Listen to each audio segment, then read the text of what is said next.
forces for the first time shelling Gaza for a fifth straight day as the fighting intensifies, and there is no end in sight. We actually have a reporter right now standing by live in Jerusalem. So we're going to get to that in just a moment, Rob. Yeah, this is, what happens there. It keeps getting worse and worse. We were talking about this, but did you see the end of Ramadan?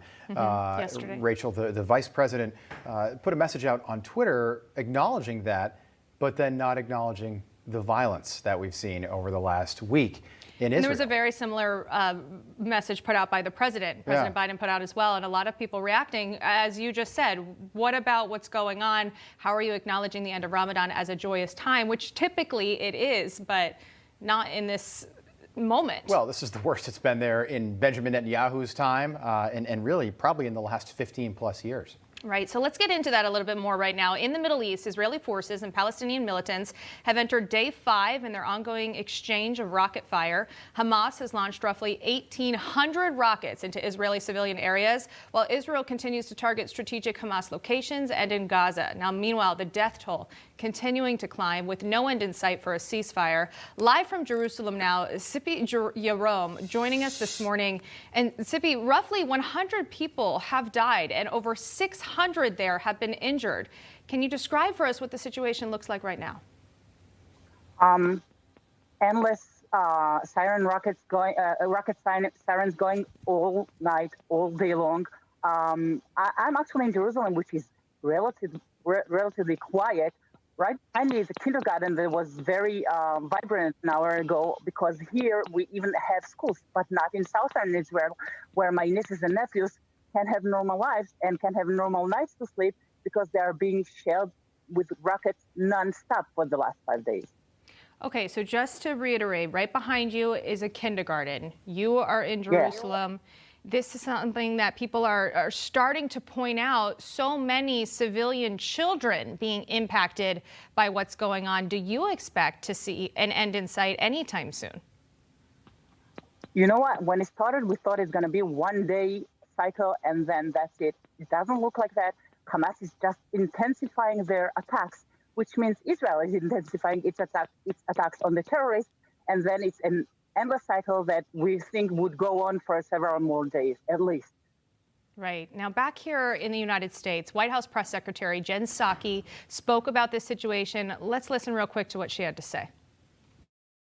Of course, talking in part to the Egyptians and others in the region, is that they have significant influence over Hamas. And unfortunately, as we saw earlier this week, assurances from Hamas that they were prepared to stand down proved false as they later launched a rocket barrage.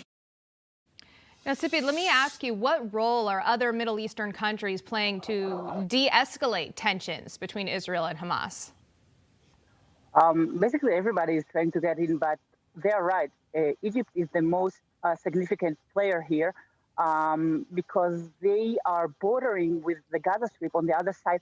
They have a physical ability to get inside, to talk with people, to try to convince them to stand down and stop it, because they are the ones who are suffering the most from it. After all, 6 million Israelis didn't sleep tonight, but they are the ones who are losing the most. Now, also a big topic of discussion, the pro-Palestine demonstrations breaking out across the United States and the world, really. Anti-Semitic rhetoric spreading online as well. How do you think that misinformation is playing a role in Hamas's fight against Israel? A big role. If you check social media, you see that they have thousands of posts of false information, like false pictures, false data of things that either happened in the past or never happened in Gaza Strip, happened elsewhere, blaming Israel for things that never happened. Or, for example, 6 children in Gaza died from their own rockets that failed and fell in Gaza itself. They are not telling you that. They are just telling you that those children died. And this is a very big problem for Israel, who doesn't have even enough manpower to cover this. Tzippy Yarom, we thank you so much for joining us from Jerusalem. My thoughts are with you and everyone there. I hope we can talk again in the future. Thank you so much for joining us. Thank you. Hey, I'm Rob Finnerty. Thanks for watching. If you enjoyed this video, please join the conversation in the comments below. Don't forget to subscribe, too. Hit the bell icon to be alerted to breaking news. And remember, there's a whole lot more on Newsmax TV, America's fastest growing cable news network.